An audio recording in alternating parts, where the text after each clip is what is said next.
Brought to you by Clear Channel Communities. You're on. Yo, what up, y'all? This is J. Cole, Cold World. The Rock is in the building, and you are now rocking out with Sports Rap Live, right here on Sports Talk, 790 AM and iHeartRadio. That's right, J. Cole. The coldest Rock Nation in the building. We saw Hova in the building for the Final Four. Of course, he's a big Kentucky guy. There was some controversy when he showed up in the locker room for Kentucky in the past. But hey, he was out there representing, and we are here representing on Sports Rap Live from Junction Bar and Grill in the shadow of H-Town, where the H-Town Sneaker Summit goes down twice a year with our man Kadoma at the helm. And he is here at the table with an incredible array of sneakers in front of us. So say hello to all the good people out there. DJ Guns just threw on this season's theme song, Underground Kings. Yeah, he did. Hey, absolutely. That's what we do. Absolutely. Down here in H-Town, H-Town Sneaker Summit, Summer 2012, going down Sunday, July 29th at the Reliance Center from 3 to 8 p.m. Yes, it is. One of the most anticipated events in Houston this year. Yeah, it is. People are already buzzing. People already want tickets. There won't be another one until 2013. And there's something going on in February of 2013. Like that. I don't know. We'll have to look ahead of the calendar. Yes, sir. All right, Kadoma, well, we know why you're here. You're here to bring us all the news from around the sneaker world, and you have a packed segment tonight. So why don't we jump right into it with what we have down here at the end of the table. We're going to talk a little bit of apparel first before we get into some of the sneakers. Of course, man. We've been real jersey heavy lately. Last week's seg, we featured a lot of jerseys. The March Madness tournament, Adidas made some noise with their loud technology, their new lightweight basketball jerseys that were in all the fluorescent colors on the hardwood. But this week, so much so that Jim Nantz kept calling Louisville Syracuse apparently during the semifinal. Wow. Yeah. Well, this week the big news is about football jerseys, and we have another footwear company making these jerseys. Huge. So, huge. I mean, jerseys have always been a big part of sneaker and fashion culture, and you would wear them to match the shoes. It kind of went along in a cycle. They'd be hot for a while, and then it'd kind of get stale and then trend again. And now the footwear companies are making the jerseys. Namely Adidas with the March Madness jerseys. Adidas also has the rights to the NBA. But this week the big news is Nike took over the NFL and unveiled not only jerseys but also sideline gear as well, which we have here on the wall. We have some of the brand new Nike t-shirts I just picked up at Academy on the way over here. So you can see the Texans logo, and they have the staple Nike Futura font. Texans just do it, and then another red tee, battle red tee that says Houston knows. I'm waiting for Ralph G to give Nike as a company a bad rap for the H-Town or the Houston knows. Hey, well, H-Town Sneaker Summit did H-Town knows a long time ago. Of course they did. Way back in the Meridian days. So that was with Mahente clothing out of Miami. So, absolutely. You know. Well, not only will you see this on the sideline, Kadoma, but you're also going to see the New Era caps, which aren't even out yet, but we have them here on the table thanks to our good friend KK at New Era Caps, and you're going to see those on the sideline all season long in the 2012 NFL season. Oh yeah, man. I mean, that your favorite team's favorite logo is going to be on the fan favorite cap. That awesome fitted 5950, and also the new popular snapbacks, which we have on the table. So it's going to be great to see all those NFL logos on the New Era caps. Anywhere from flag the bearer, fitteds, to the snapbacks, to the flex fit sideline caps, you're going to see them all. And we want you to fly your own flag for New Era caps. Not only do we have the football caps, but we have some of the baseball, Texas-themed baseball caps that KK sent us as well. That's how we do it here on Sports Rap Live. We got hats to match the sneakers we got on the table, so why don't we keep it moving? Well, I think a lot of people were very impressed. They got a huge buzz off of the new Nike football jerseys, which integrated some of the new Nike technology we've been talking about in the footwear. The fly wire or the fishing wire that makes it more lightweight is now around the neck. Vent holes in the jersey. A lot of people don't see that much of a difference, but I think like all Nike product, once you see it up close and personal, you'll notice the technological differences. And I gotta give Nike a big dap for well-placed logos on the sleeves and on the hips, not too overbearing like we've seen in some of their footwear this year. But we're going to go straight from Nike on the football field to Nike in the streets and the skate park. We had our good friend Tanner bring out the entire Nike SB or Nike skateboarding April line. So we've got them all here on the table tonight, including a sneak peek at our 420 shoe. Nike SB has a history of releasing a shoe for 420. The popular ones being the Skunk Dunk, and last year's being the Cheech and Chong, which had a delayed drop and all of a sudden became the Cinco de Mayo's, go figure. But we also have the brand new Nike SB boxes on the table tonight. These brown boxes, they're changing from the blue staple box to a plain brown box, and you know, kind of getting a little bit away from how Nike SB originated. One of the things that Wyo showed me, shout out to Rat Pack Wyo in the audience, but the brand new Costin only has a Nike on the heel, whereas the older one has Nike SB for skateboarding. So kind of straying away, maybe trying to go a little bit more mainstream before Eric Costin competes in Street League this year. Yep. But like I mentioned, we have the brand new 420 shoe on the table tonight. Stefan Janoskis paying homage to the very first Nike SB 420 shoe, the Dunk Low Bonsai. They released 3 different Dunk Lows, all made of hemp, on 420, I would say 4 or 5 years ago, and maybe even longer, but it came in 3 different colorways: a Cascade Blue, a Mahogany, and the rarest being the Bonsai, which only 420 pairs were made. So this shoe is Nike skateboarding staple, signature skateboarding shoe, and kind of pays homage to that classic Nike Dunk Low. As we go down the table, we have you know, the staple of this SB line from the Dunk Low, which is kind of an old school looking colorway there, and then a Dunk Mid and a Dunk High. So the Dunk is also known as a very as a basketball shoe that had a lot of time on the college courts as well, and we're talking March Madness tonight, so it's perfect how this shoe's on the table tonight and transformed from a college basketball shoe to a skateboard shoe. But you know what what we also have here tonight? We have our good friend Adrian from Active Athlete. Yes, H-Town's original mom and pop sneaker shop. Been holding it down for how long, Adrian? Since 1988. We'll get that mic turn that mic on. There you go. There you go. You hear me now? Yes, we can hear you. All right, 1988, if I could do the math, that would be 24 years. 24? Yes. Yeah. That's amazing. That's amazing. Wow. Now, this is, you know, pretty much the length of most sneakerheads, you know, who are our age and older. That's pretty much the length of the time they've been collecting.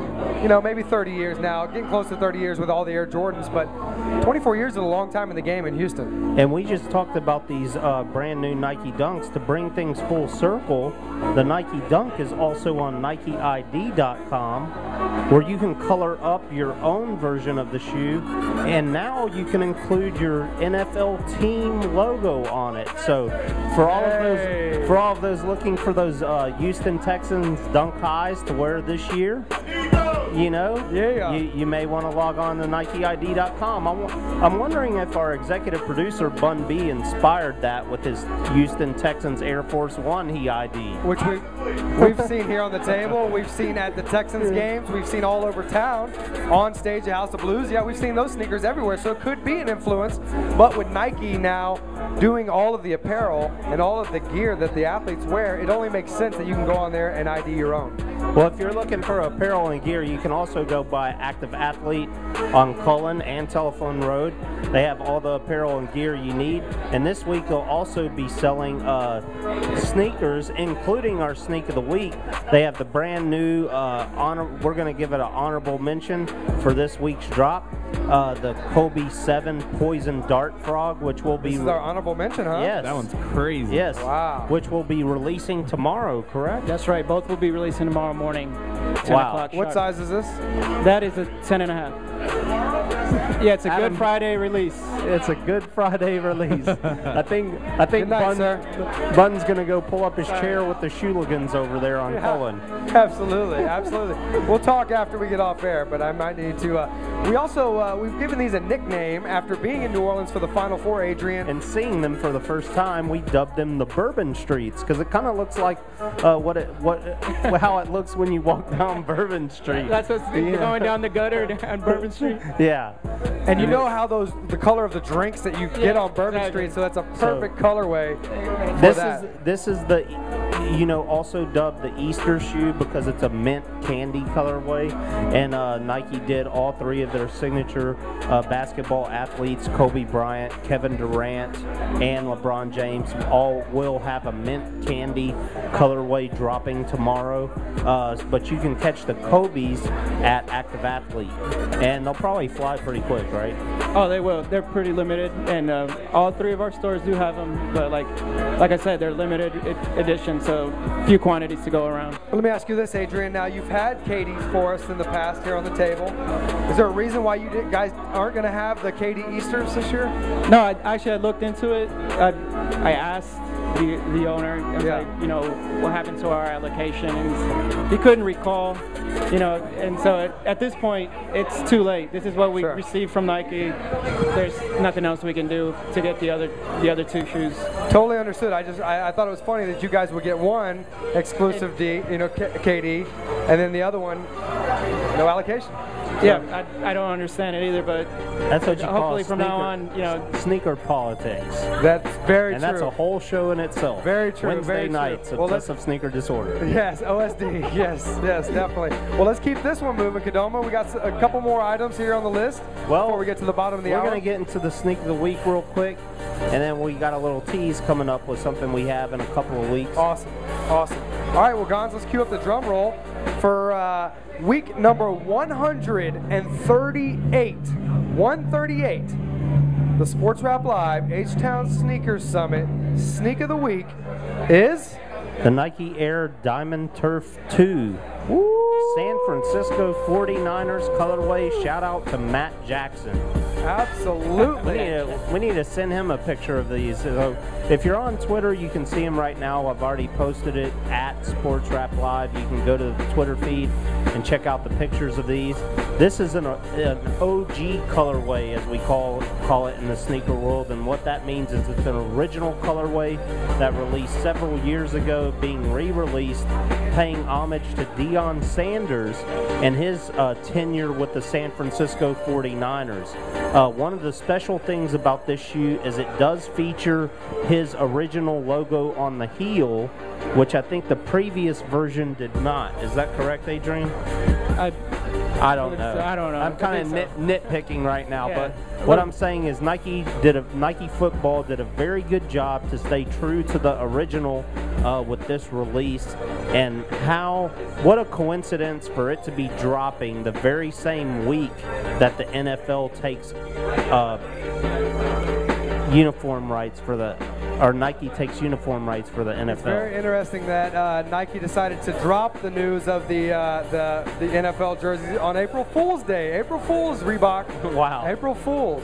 Yeah. All right. Well, are these available at Active Athlete as well? Yes. Awesome. Adrian brought those out tonight. I'm pretty sure those are going to go fairly quickly. So as Adrian said, those release tomorrow morning, 10 o'clock at 9428 Cullen. That's our flagship store, but our two other stores will be getting both shoes. Okay, and how much do those run? Do you know? Yeah, the retail on this is going to be $120. 120, which is pretty good.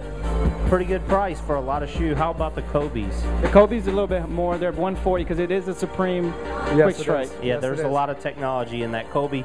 But as we saw on the Sports Talk 790 page, there's another Kobe coming out, that the Elite, that will be $200.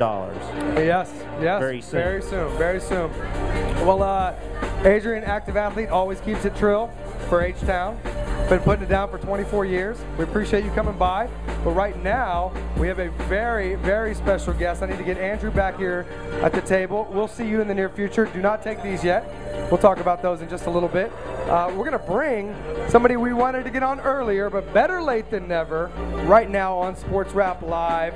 And that is the TRILLest College basketball analyst in the land, and his name is Jay Bilas. Jay, how are you doing this evening?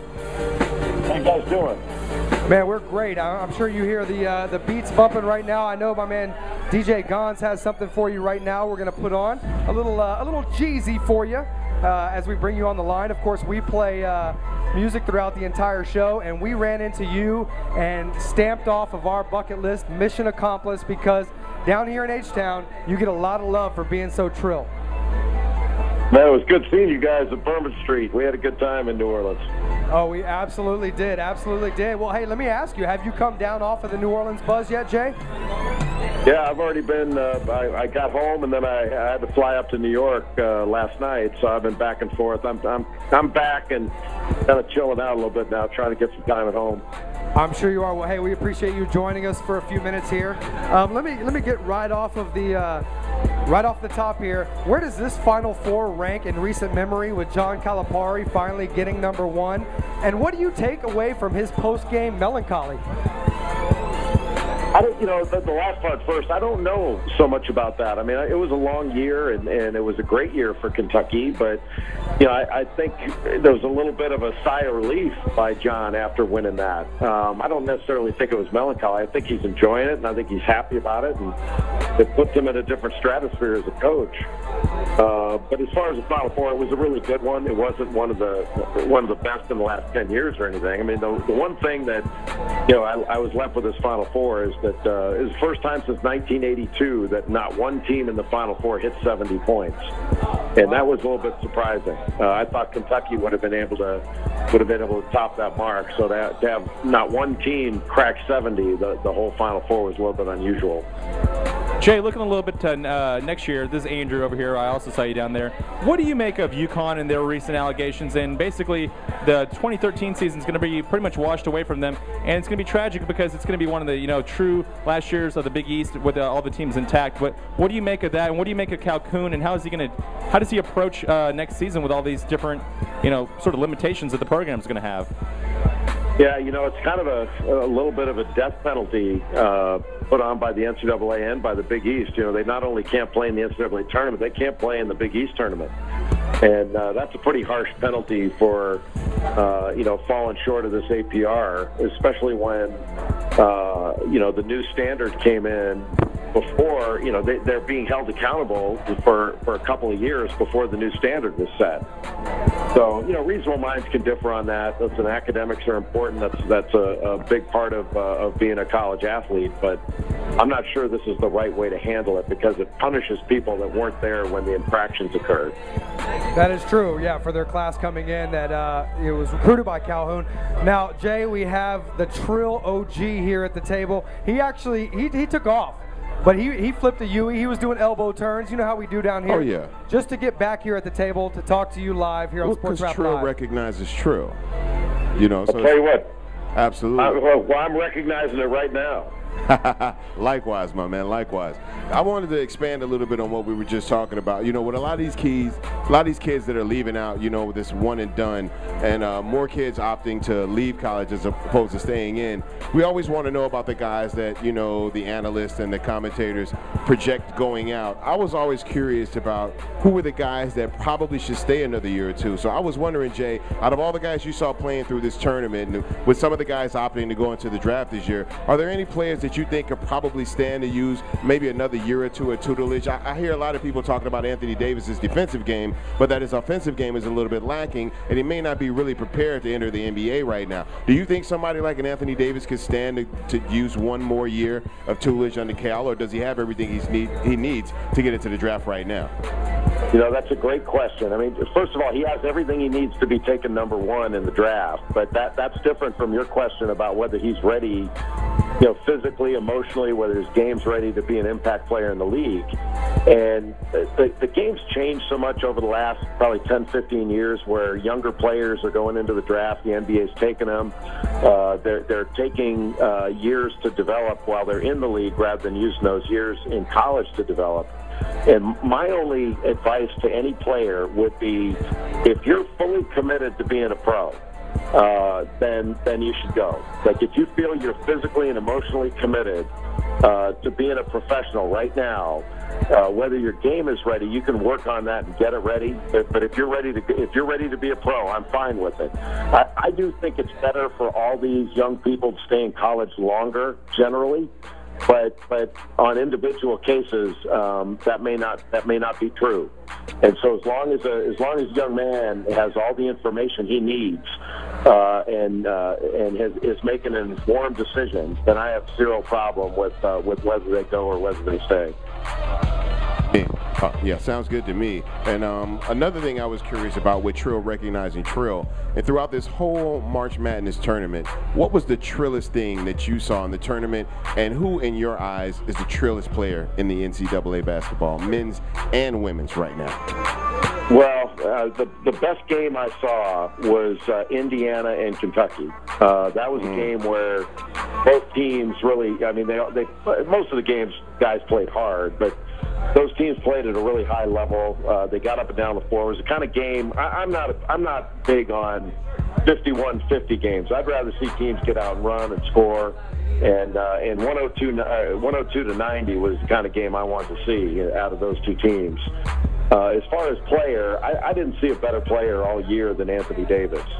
Everybody likes to talk about young players and scoring and being selfish and all that. And Anthony Davis he's a great kid. I mean, a really good young man. And he plays defense. He rebounds.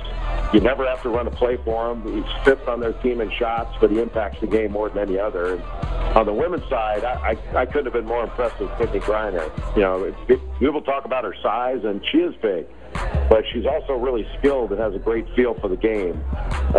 She can impact the game every bit as much as Anthony Davis on the women's side. She's incredible. Well, hey, Jay, I got to switch gears a little bit here because we don't just talk sports. We talk sounds. We talk sneakers. And I got to ask you, where did your affinity for rap begin? And where and what were you doing in your earliest memories of the groups or artists that you listened to? Tell us a little bit about that. I first started listening to rap when I was in high school. I'm a lot older than you guys. When I was in high school in the late 70s, early 80s. And when I was in high school, started listening to a band called the Sugar Hill Gang. Oh, of course. And you guys probably remember them. And they had a song called Rapper's Delight that I can still, at my age, quote every word from. Here it comes right now. DJ Gonz on the 1 and 2s. He's quick with that, isn't he? Yes, he is. He's so good. Just for you, Jay Bilas. We got it. We got it. Okay, so now tell us about the development of your affinity for rap after Sugar Hill Gang. Where did it kind of lead to the South and your whole involvement with the Trill? Well, when I got to college, you know, a lot of my friends listened to, you know, Run DMC and you know, stuff like that, Dougie Fresh, and I listened to it and listened to rap and hip hop throughout my life, and it's been something I've really enjoyed. And when I got to you know, boy, that brings back a lot of memories there. I might start rolling a couple bars of that. I ain't mad at that. Yeah, it's funny. The Jeezy thing started at Michigan State. You know, Draymond Green listens to a lot of young Jeezy, we were talking about it, and he mentioned it on College Game Day, and that's when I started putting it out on Twitter. It just kind of took off. Oh, it's definitely taken off. Now you got UGK in your iPod? I'm sorry, I couldn't hear that. You have UGK in your iPod. Of course, Bun B and Pimp C. Rest in peace, Pimp C. Yeah, I do, and I got got a little Kanye and good, some of the Good Friday. I got a lot of stuff on there. Now, right now, Jay, what are you currently listening to? Like, I'm just curious, not just rap-wise, but say when you're getting ready to go into one of these, just say you're getting ready in the hotel room, getting ready to go into the big game, Kansas versus Kentucky, getting ready to get on air. This is a big game for you. What song do you listen to in the hotel room to get yourself pumped up and motivated? So it's funny. I have my own playlist that I make on my iPod, and I'll put that on and let it play. And I've got stuff that I got a couple of soundtracks from the show I've been watching on Showtime called Californication, and some of that stuff, and little cheesy, little Rolling Stones. I mix it up a lot of different genres. It's kind of cool. And what do you think about the other guys at ESPN like Will Bond and Kornheiser? A lot of other guys are starting to appropriate Trill in the way that you appropriate Trill. I feel like you got a better understanding of what Trill is and what we represent than these guys do. Did that surprise you when other guys up there started to pick up on some of that stuff? Yeah, but it's kind of, well, one, it's a tribute to you, but it's also kind of cool that when something happens on Twitter that people get involved in and it kind of catches on, that other people kind of jump in, and I think it's been fun, and Kornheiser's been using swag and Trill and all that, and it's all been good natured and fun, and that's been my favorite part of it. I've made a bunch of new friends with it, and that's been something I've really enjoyed. And who is the weirdest person to hear say Trill to you? Like, if you go on, is Trill a word that comes up at meetings before you guys go on that somebody says, okay, we make sure we keep it Trill today? Is it anybody that just sounds weird for you to hear him say that word? Kornheiser would be the top of the list. Yeah. but yeah, I mean, I can't tell you how many times I hear it. I'll be in an airport and somebody yell out Trill, recognize Trill, or swag. I had a pilot say it to me when I was leaving the plane the other day. You're getting off the plane. The pilot came out and said first he said real, recognize real, and then said Trill, recognize Trill right after that. It was pretty good. See, now I'm jealous because the pilots never tell me that. They tell me to sit down in your seat and no, you can't have any more drinks, Mr. Freeman.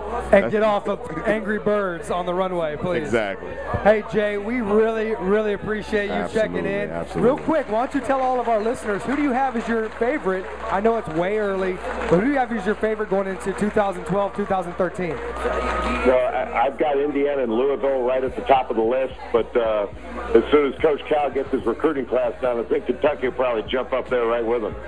Awesome. Well, hey. Thank you once again for having you. Absolutely, and as always, keep it Trill. Because Trill recognizes Trill. Hey, Jay, if you don't mind, give our producer back in the box your address, and we're going to send you a lot of Trill t-shirts. A lot of the gear that's coming out of H-Town that you would love. And I want to make an announcement on here. I talked to Truck Buck, the head of the Trill Gladiators, and tonight he has made Jay Bilas the newest Trill Gladiator. No way. Yes, so he's going to be getting Trill recognized Trill tees as well as custom Trill Gladiator gear that only Trill Gladiators can get. You can't buy it in the store. You can't get it online. You can only get it from one Trill Gladiator to another, and we're designating you as a new Trill Gladiator, Jay. I'll tell you what, that is quite an honor. It's been great being on with you guys. Thanks for having me. Hey, Thanks Jay, a lot. We'll talk to you soon as we get closer to basketball season next season, huh? Look forward to it anytime.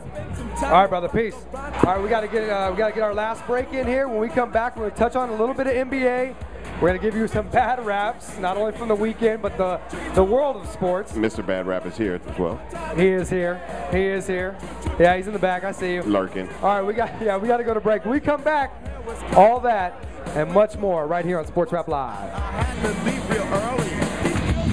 right, you're clear. Thank you. You want me to get his address for you? Is that what you said? I've never seen Charlie Palillo. What was that, Amanda? Am I supposed to do something with Jay Bilas? Noon at 3 on Sports Talk 790. Get his address? So what are you doing this Sunday? What they said? Yeah, get his address for us, Amanda, and I'll talk to you at the end of the show. Okay, cool. Thank you. I accidentally put him on hold. I guess. I put him on hold. Oh, okay, I awesome. needed to. Okay, awesome. Thank you, Amanda. Television. How much time we got? You have 4 minutes, sir. Of You ready? Thank you. Jennifer Love Hewitt. New series, The Client List. Open for business Sunday at 10/9 Central on Lifetime. Howdy, friends. I'm attorney Gary Trichter with a little cowboy logic. Entering the lottery is